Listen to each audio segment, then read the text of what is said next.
अनुरोध है कि आप जो लखनऊ जाकर के धरना प्रदर्शन करना चाह रहे हैं ये ना करें। अच्छा, लखनऊ ना जाए हम जी। तो सर देखिए, ये तो पूरे उत्तर प्रदेश की समस्या है। खाली चलिए मैं नहीं जाऊंगी या मेरा जिला नहीं जाएगा, पूरा उत्तर प्रदेश है। और ये देखिए, हम सर ये 1 महीने से, अभी 29 जनवरी को हमने एक ज्ञापन दिया था, उसमें जो पोर्टल की समस्याएं आ रही हैं, जो इसको लेके ये लोग मानदेय काट दे रहे हैं। अगर आपने पोर्टल पे शो नहीं किया, आंगनबाड़ी ने काम किया, पोर्टल पे शो नहीं करता, तो उनका 4-4, 5-5 महीने का मानदेय काट देते हैं। आप एक तो पैसा लगा के काम करा रही हैं और उनके पास टूल नहीं है, मोबाइल नहीं है, रिचार्ज नहीं है, फिर भी वो बच्चों के फोन से मांग तांग के करती हैं, फिर आप उसको भी काट दे रहे हैं।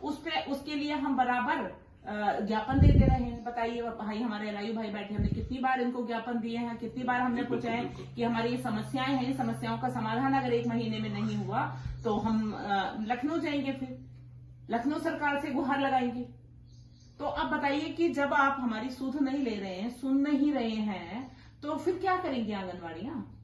आप गर्दन काटने का काम कर रहे हैं। आप देखिए, आप कह रहे हैं कि लखनऊ न जाइए, चलिए मैं नहीं जा रही, चलिए मैं आपकी बात मान लेती हूँ। क्या हो सकता है? मैं नेतृत्व कर रही हूँ पूरे उत्तर प्रदेश का, तो क्या मैं घर में बैठूंगी? मेरी गर्दन भी कट जाएगी तो भी जाऊंगी मैं। आप गोली मार दे तब भी जाऊंगी मैं। लेकिन ऐसा नहीं है। हमारी 1 महीने से जो समस्याएं थी, सरकार ने हमारी समस्याओं को सुना क्यों नहीं? क्यों उस पर हमारे ध्यान नहीं दिया? अधिकारियों को क्यों नहीं कहा इनका मानदेय रोक दिया गया, इसको निकाल दिया जाए? क्यों हमारी समस्याओं का समाधान नहीं हुआ? सर बताइए, आपके साथ ऐसा होता तो आप क्या करते? आप भी इंसान हैं, मैं भी इंसान हूं। क्या महिलाओं को शौक लगता है सड़कों पे निकलने का? आप बताइए, क्या महिलाओं के घर में काम नहीं है? हम अपने बच्चों को छोड़ के अगर लखनऊ कोई जा रहा है तो किसी दर्द में जा रहा होगा, किसी टीस में ही जा रहा होगा ना।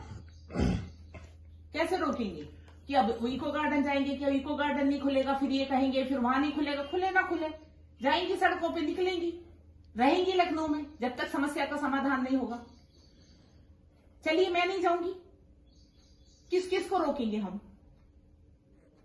सरकार को हमने 3 बार कह दिया कि भाई हमारी समस्याओं का समाधान हो, समाधान नहीं होता तो क्या करेंगे सर? नौकरी जाए या रहे, गर्दन काटे, जो करना है वो करे सरकार।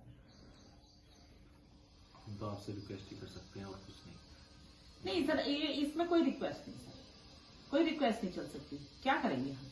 हमारी 1 महीने से समस्याओं का समाधान क्यों नहीं हुआ?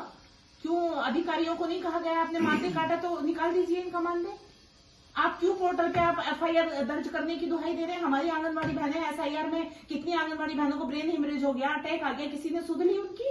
एसआईआर के फॉर्म भरते भरते 70% आंगनबाड़ियां बीएलओ हैं। वो बीएलओ भी करेंगी, वो स्कूल का भी काम करेंगी, वो सेंटर भी संभालेंगी, वो पोर्टल का भी काम करेंगी।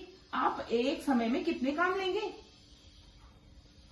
आप कम से कम स्कूल के टीचर हैं, वो अगर एसआईआर में काम कर रहे हैं, बीएलओ में काम कर रहे हैं, तो उनको स्कूल से तो राहत मिलती है। यहाँ तो आंगनबाड़ी की गर्दन कट जाएगी। अगर पोर्टल पे काम नहीं किया तो मानदेय काट दिया जाता है। आप वजन लंबाई भी करेंगे, टीएचआर भी भरेंगे, और करने के बावजूद भी शो नहीं कर रहा। तो इसमें अगर तकनीकी त्रुटि है तो आंगनबाड़ी को उसमें दोष क्यों दिया जाता है? तो ये कमी किसकी है सर? ये सरकार को देखना चाहिए ना, ये अधिकारियों को देखना चाहिए। चलिए ठीक है सर, आप आए, वेलकम आपका।